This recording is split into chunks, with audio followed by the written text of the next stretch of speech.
Number 6 this week's tweet of the week comes from Coyotes left winger Paul Bissonnette regarding the Ilya Kovalchuk sweepstakes and him being reintroduced to the sweepstakes after the NHL turned down his 17-year contract worth $103 million, saying it went against salary cap ethics and things of that nature, and it wouldn't be good for the NHL, which I agree with. You don't need someone signing 17-year contracts. Well, especially when the last, I think, 4 or 5 years of it, we're just going to get bought out anyways. Yeah, exactly. They knew what was going to happen.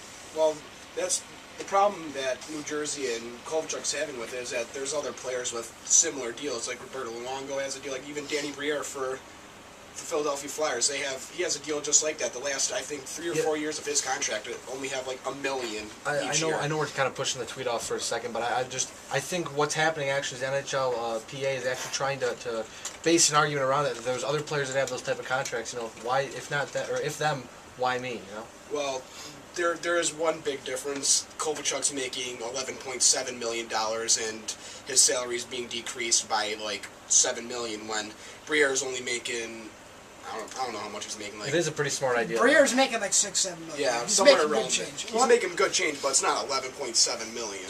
You know who I blame for this is Rick DiPietro. He was the first guy to sign a 15-year deal.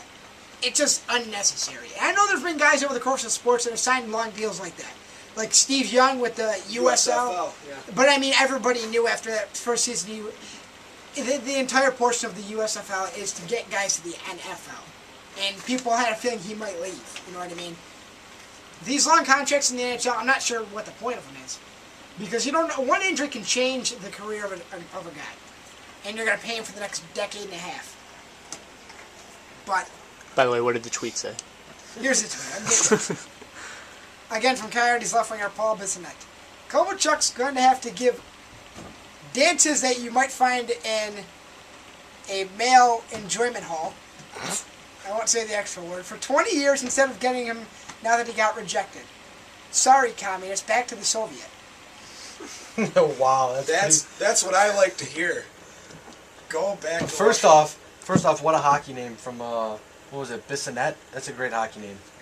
But I'll tell you what, that's going a little too far. Why is he so angry? Call him a communist and tell him to go back to Russia. I don't like it. Why is he so angry with him? Did Kovalchuk do something to him? They must have some kind of got a boatload of money, or attempted to get a boatload of money. He was going to make $11.7 million when he Bissonnette. I've never even heard of him. He's probably making $500K. That's probably what he's upset about. There's a big salary difference there. For the same product, except Kovalchuk does it 10 times better. So just because Kovalchuk, gets the same amount of goals he does assists, and this guy, who knows about? I've never heard of this guy before, but I'll tell you what, it's pretty crazy what he said, but the thing is, Kovalchuk backs it up with a contract. So I mean, it's worth it to pay him, but the contract that they were going to pay him was very, very, very, very obnoxious. I like the comments. I'm just saying. I'd like to see what nationality Bissonnette is, because if he's American, that makes it so much better. Bissonnette gotta be French. I was thinking French Canadian, but if he's American, it just adds to the Soviet comment, because we beat you in 1980, and it's still used in arguments 30 years later. Communists. Moving on to number 7, the Buffalo Bills are set to open up camp on Thursday at St. John Fisher College. Talked earlier with Jay Skursky of the Buffalo News about certain position battles, quarterback, running back, on the defensive side of the ball, receiver. What battle are you most looking forward to being resolved? I like to see the wide receiver battle, actually, because, like he said, ever since Stevie Johnson came into the league, I've liked him a lot, just because, I don't know. I honestly don't know. I liked him. I just look at him, and he looks like a good guy. So I've always liked to see Stevie. Great reasoning from Ryan Gates, as always. I like to see Stevie Johnson take over, but I'd also, James Hardy, yet again, we spent a second-round pick on him. He's been a pretty huge bust so far, and this is his chance to finally step up and maybe do something and prove to us that he was worth that second-round pick. I was going to say the wide receivers, but just for in fairness of interest, I'll say I'm excited for the quarterback battle. It's going to be interesting to see how long Trent Edwards can last in the system before they decide to pull the trigger and put in Brian Brown, because it does seem like, especially with in the offseason, they had Brian Brown. They made sure they got the papers filled out so he could participate in a second year in rookie camp to get some extra playing time with the team. So I definitely think they have a future for him in the Buffalo Bills organization. But if he doesn't get the chance to prove it, then you'll never know what could have been. A quick update on Paul Bissonnette. Played 56 games in the NHL, and he has 6 points total.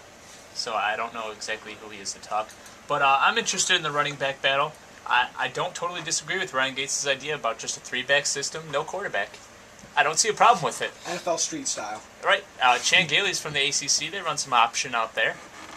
Do it. It'd be pretty sweet. I'm Done. not gonna lie. And we move on to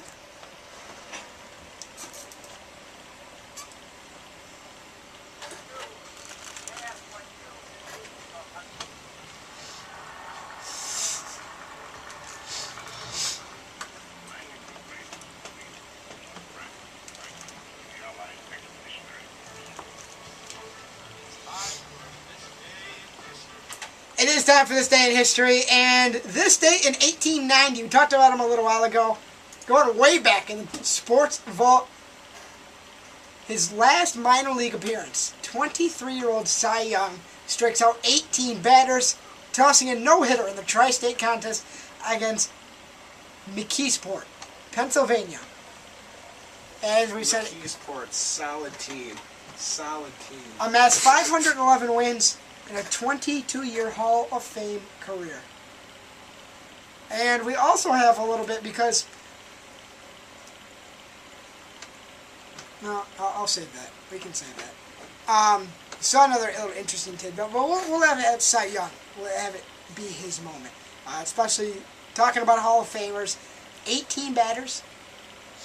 Yeah, striking out 18 batters is pretty ridiculous. And Cy Young is back in the days when there weren't pitch counts, there weren't anything. If you were the starting pitcher, you go out there and you throw the whole game. Yeah, I was gonna say that's back in the day when pitchers started every day, not every every 5 days, 4 days. That's when you get the 500 plus victories he has in his career.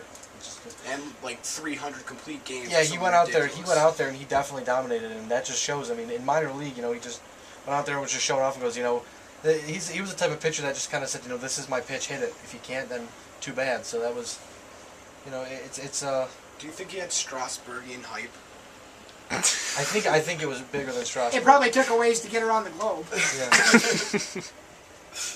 Horse and buggy or something. The Pony Express must have been hyping him up real good. Yeah, if he was playing McKeesport, that's some big news right there. I mean, right?